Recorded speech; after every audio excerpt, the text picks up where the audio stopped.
Halo guys, assalamualaikum warahmatullahi wabarakatuh. Jumpa lagi bersama kami di Marwah Channel. Seperti biasa kami akan memberikan informasi-informasi terbaru seputar dunia perpolitikan yang semakin hari semakin memanas.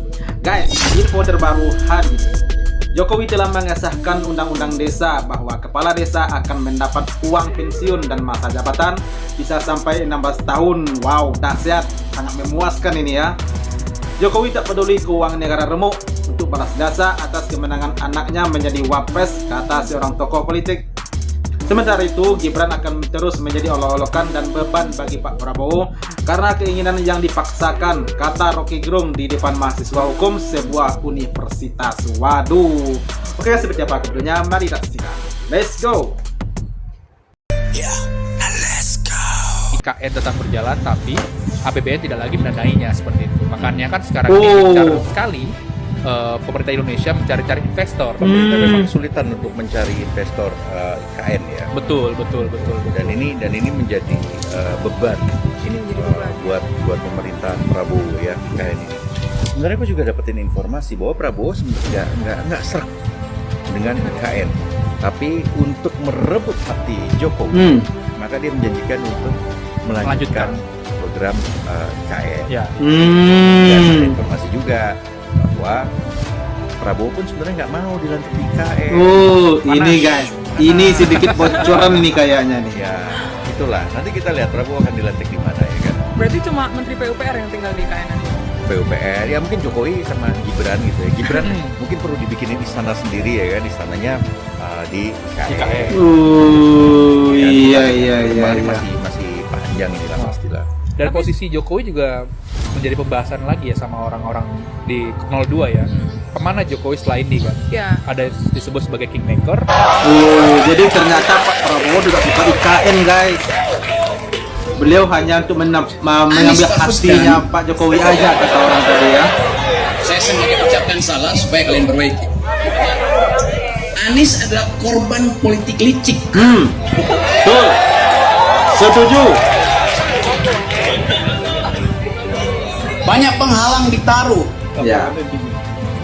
jalannya ditutup. Dia kasih itu soalnya. Tapi yang ditutup di bumi bisa dibuka di langit. Ya.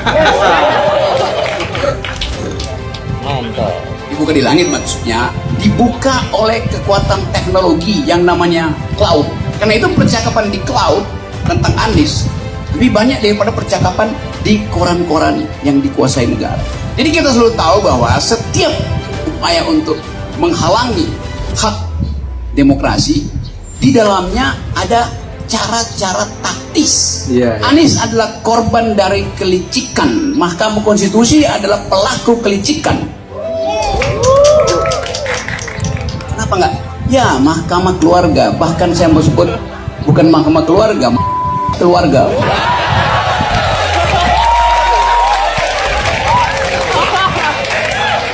Saya terangkan di mana ya. Oke. Bayangkan ada seorang bocah menelpon paman, enggak? Ada seorang bocah menelpon suami dari tantenya. Saya nggak bilang paman. Supaya abangnya bisa jadi wakil presiden atas perintah bapaknya. Iya. Jadi itu yang terjadi. Sebuah keluarga berupaya untuk mengendalikan sebuah bangsa, sementara setiap malam 9 juta keluarga di Indonesia tidur dengan perut keroncongan. Kelaparan di Indonesia itu ada 9,8 juta keluarga, tertinggi di Asia.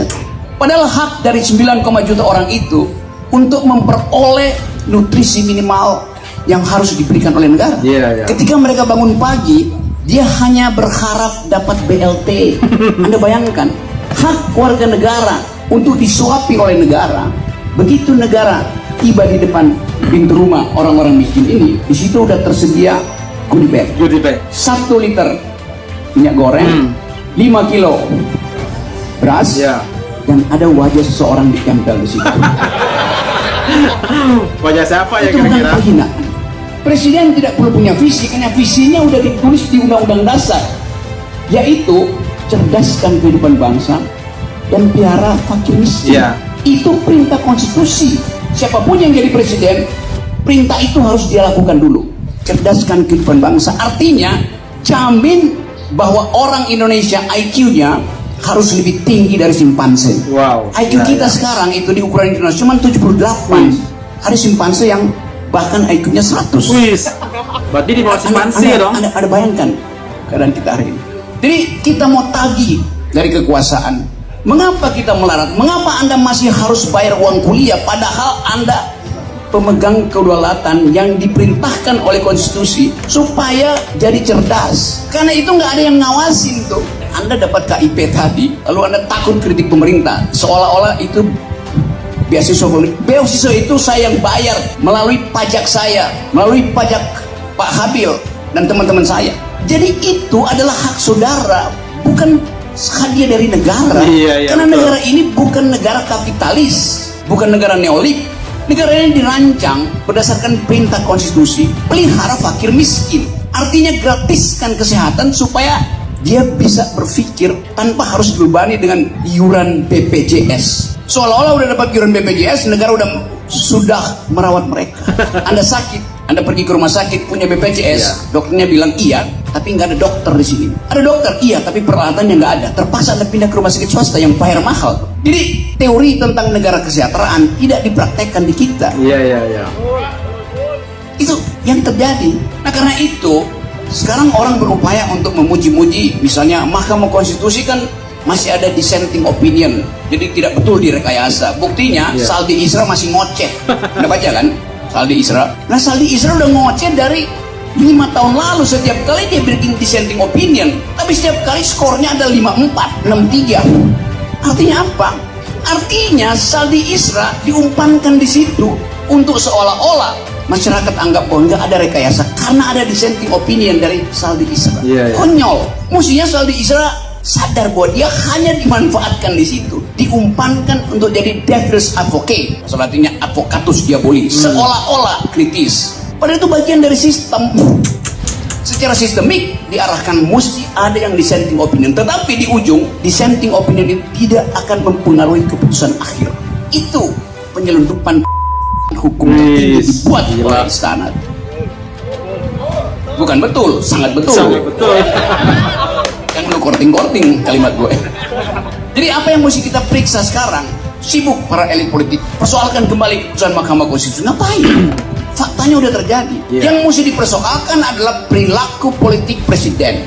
Apakah cerita tadi di awal ketika seorang bocah menelpon suami dari tantenya atas perintah bapaknya, apakah itu perbuatan tercelah?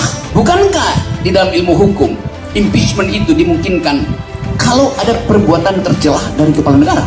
Sekarang coba Anda kumpulkan berapa banyak perbuatan tercela yang dibuat oleh Jokowi. Rempang itu perbuatan tercela, mengakali omnibus law dengan menjadikan dia perpu itu ada perbuatan tercela. Kan banyak betul perbuatan tercela. Jokowi intervensi dalam banyak kongres partai politik, itu perbuatan tercela. Jadi teman-teman mahasiswa hukum, lakukan class action, nuntut bahwa dia sudah cukup bukti untuk diimpeach. Memang luar biasa Pak D ya. Menandatangani berlakunya undang-undang visa yang baru. Itu undang-undang nomor 3 tahun. Nah, ini dia guys. Ada yang menarik di undang-undang visa ini, ada kemajuan bahwa kepala desa nanti kalau sudah purna tugas akan mendapatkan pensiun. Kepala desa juga bisa menjabat selama 16 tahun. Terus karena satu periodenya adalah 8 tahun. 8 tahun satu periodenya ya. Jadi ini mengalahkan periodenya pejabat-pejabat menteri dan juga presiden itu. Uang purna tugas dan pensiun luar biasa. Kemurahan dalam tanda kutip seorang Jokowi kepada kepala desa. Apakah benar itu kemurahan? Bagi saya ini adalah balas jasa.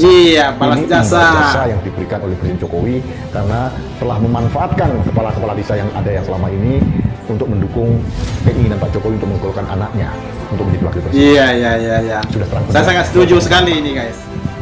Jadi dengan berlakunya undang-undang desa ini memang itu kemuliaan baru buat para kepala desa. Seperti halnya anggota DPR, dia juga akan mendapatkan uang pensiun meskipun dia hanya menjabat 1 periode. Kalau 2 periode 16 tahun, setelah itu Pak Kades, kepala desa, itu akan ungkang-ungkang kaki akan mendapatkan pensiun.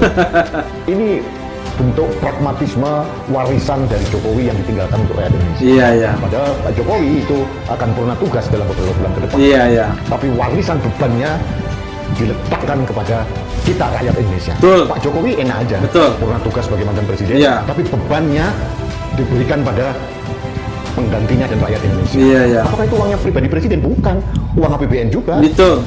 Saya nggak membayangkan ini pragmatisme dan oportunisme pemimpin seperti ini nih. Hanya sekedar ingin menyenangkan kepala desa, diberikan kemewahan, pensiun, tunjangan, uang purna tugas dan sebagainya. Bukan hanya kepala desa, perangkat yang lain juga hal demikian. Berpikir nggak tentang beban APBN kita? Kita sudah defisit sekian ratus triliun, kata Bu Sri Mulyani. Iya, iya, iya. Kalau nanti APBN kita sudah yang sangat sempit ini kemudian dibebani yang banyak, dan pemerintahan baru juga mempunyai program baru, berapa beban APBN yang akhirnya rakyat juga yang menanggung melalui pajak, cukai atau apapun, sehingga para pemungut pajak cukai akan merajalela dan kasihan bendahara negara nanti. Jadi seperti halnya IKN lah, sama persis. Ini warisan kemewahan semu yang diwariskan oleh Pak Jokowi kepada penggantinya, dan rakyat Indonesia harus menanggung beban itu. Beban daripada oportunisme dan pragmatisme kepentingannya Pak Jokowi sendiri. Kepala desa selama puluhan tahun selalu tidak pernah mendapatkan pensiun, mereka aman-aman saja kok. Iya, iya. Apalagi sudah mendapatkan pengkok atau inventaris lahan, ada juga dana desa ya, dana juga bantuan dari berbagai kementerian juga datang ke desa kok. Tidak ada kepala desa yang tidak makmur di negeri ini. Iya, iya, iya. Belum ada pungutan-pungutan desa juga ada, iuran desa juga ada. Kenapa harus ditambah lagi beban negara, beban rakyat ini dengan memberikan pensiun kepada para kepala desa? Iya, iya, Pak iya. Jokowi tidak berpikir panjang, hanya berpikir pokoknya dia dikenal sebagai orang yang memberikan pensiun Iya. kepada kepala desa. Dia hanya ingin dikenal sebagai orang yang berhasil memindahkan ibu kota meskipun masih carut-marut, masih belum selesai, beban pendanaan juga masih sangat besar. Itu beban kita, bukan beban Pak Jokowi, Betul, betul. bukan beban Gibran, bukan beban Kaisang atau Bobi, Iya. beban kita rakyat Indonesia. Iya, oke. Itu kan guys, dengar kan guys.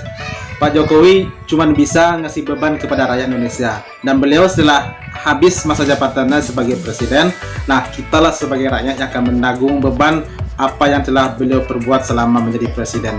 Apalagi itu tentang pajak, semuanya saat ini dipajakin. Dan yang terbaru katanya, kata bapak ini ya, itu nanti katanya anggota DPR akan mendapat pensiunan, dan juga para pejabat desa juga akan mendapat pensiunan. Itu artinya kita akan menanggung beban biaya untuk membiayai pensiunan mereka sampai kapanpun, sampai nanti bisa jadi itu nanti akan menjadi pertanggungjawaban presiden yang berikutnya ya. Ini akan menjadi masalah baru lagi mungkin untuk presiden berikutnya untuk mengatasi semua ini. Nah guys, gimana pendapatnya? Tolong sampaikan di kolom komentar, dan sampai jumpa lagi di video berikutnya. Terima kasih. Thanks for watching.